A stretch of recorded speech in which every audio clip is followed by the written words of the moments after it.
In the township of Orangeburg, families found themselves on opposite sides of the firing line. Many of the men who fought against the British and the colonial militia were under General Henderson's brigade and directly under the command of Captain Jacob Rump. Sarah Miller, the daughter of Mary Nagley and Emmanuel Miller, was married to a man named John Golson, the son of Lewis Golson. Another settler in the Orangeburg community had been in America for several generations, and his name was Lewis Golson, and he was a prominent major who had fought in the Cherokee Indian Wars ahead of the Revolution, and he also fought in the Revolutionary War and became a general. And his son, John Caspar Golson, was also in the American Revolution. Alongside them fought Jacob Herger, husband of Lovey Shomloffel, John Nabnett and his son Christian, who was also Jacob Herger's son-in-law, and Benjamin Culler, son of the immigrant Benedict, who had arrived on the Oliver just 40 years earlier.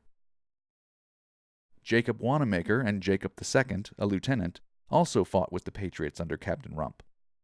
Jacob II later married Captain Rump's daughter, Anne. Most of the fighting in the state's interior was between the Tories, who were loyal to the Crown, and the Whigs, or Patriots. Many of Captain Rump's company remained on their plantations when not needed, and assembled in times of public danger or if there was a chance to fight. But tensions and threats were never absent. While Benjamin Culler was home on leave from battle, Tories suddenly surrounded the house. He'd come home to see his wife and children, and he was sitting down there peacefully at night, not expecting anything to happen, when all of a sudden they said, "The Tories are coming, the Tories are coming." And he jumped up, he started running for his life. He picked up his musket and he ran out the back door, but just as he ran out of the back door, a Tory came in the back door. Of course, by Benjamin opening the door, it made the Tory fall in. And Benjamin hit him on the head with his musket, and he escaped Limestone Creek.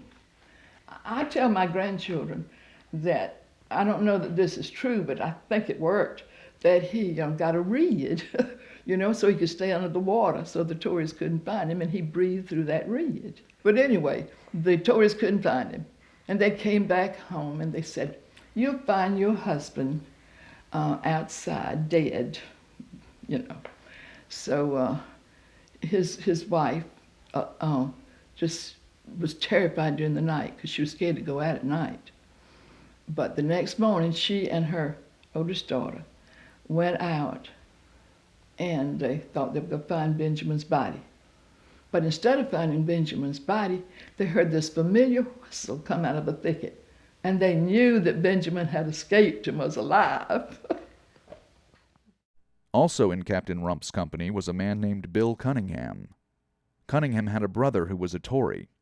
And Captain Rump had captured him and was getting ready to hang him, which they did to all Tories immediately. He begged for his brother's life, but Captain Rump said no, and he went ahead and hanged him. So Bill Cunningham said, "From now on, you and all the other Patriots, I will hate you." And he went on a vendetta, really. He became a legendary figure called Bloody Bill Cunningham, and there are a lot of stories about him. He was, apparently he had started off as a patriot, and then he became angry with the Patriots, and he became a Tory, and he was a bloody one. And he may have been carrying out his own personal vendettas more than fighting for the crown. But he was with the Tories, and he was carrying out his revenge. And John Golson picked him out of the group of Tories to follow and to chase down. And they cornered each other and said, "One of us is going to leave this place dead, and I don't want to kill you," Cunningham said to Golson, because that particular Golson was not one of his sworn enemies. And so they both separated like gentlemen and didn't kill each other. But it's kind of surprising because it sounds like Bloody Bill Cunningham was ready to get bloody over anything, but not always, not unless it was one of his targets. John Golson said afterward that he had never seen eyes in a human head that looked like that before. He said Cunningham's eyes were more of animal than of human being. Elizabeth Utsi Culler, Benjamin's wife, often heard that Bloody Bill was roaming nearby. She said that Bloody Bill Cunningham would come there sometimes when her husband wasn't there.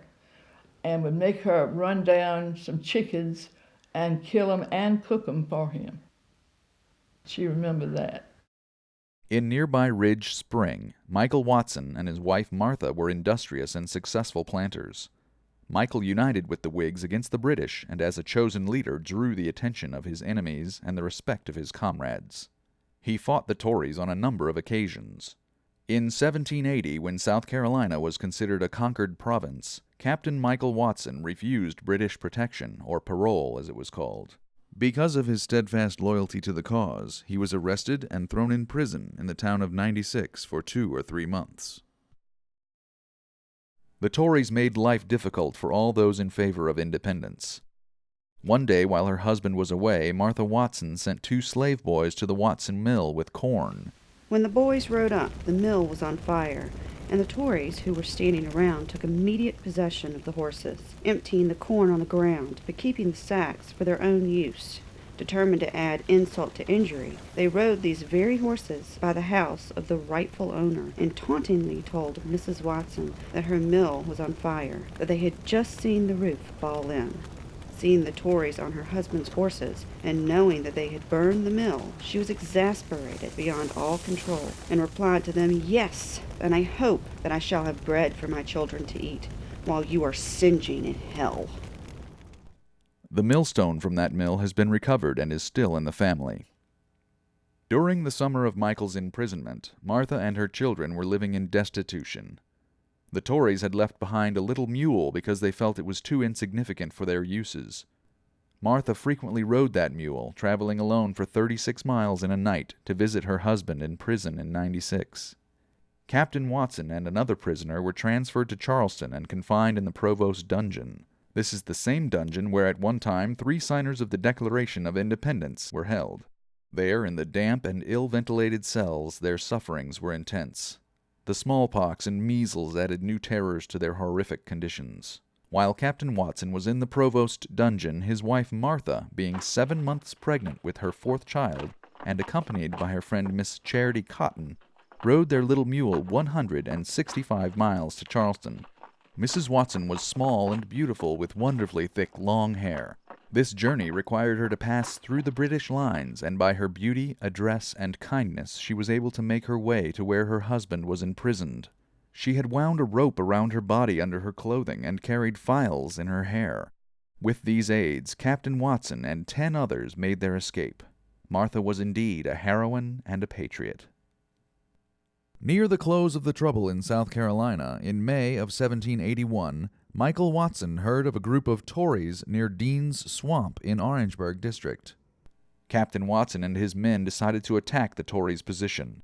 When they approached the edge of the swamp, they saw 2 men who were trying to hide themselves. Watson and 2 other men rode rapidly forward to capture them.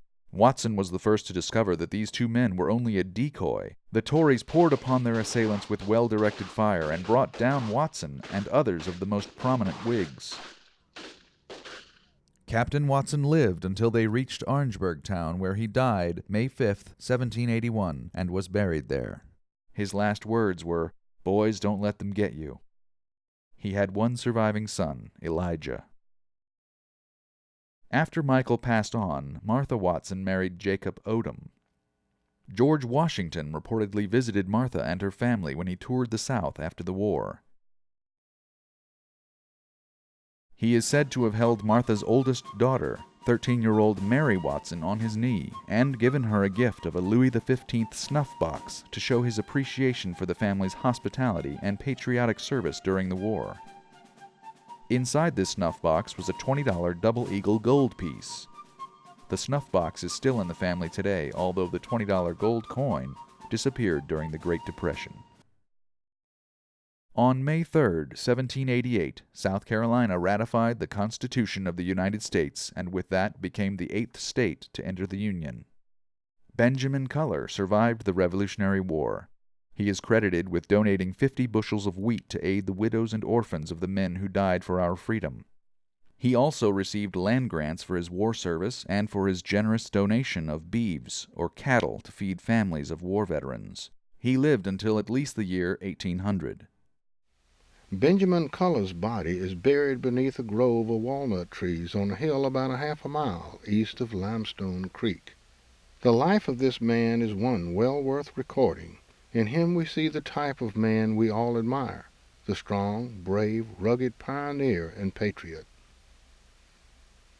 Jacob Culler, the third son of Benjamin Culler and Elizabeth Utze, was born in 1780 during one of the roughest parts of the war. It is from Jacob Culler that nearly every family in the Limestone section of South Carolina has descended, and there are many other descendants scattered to the four corners of the earth.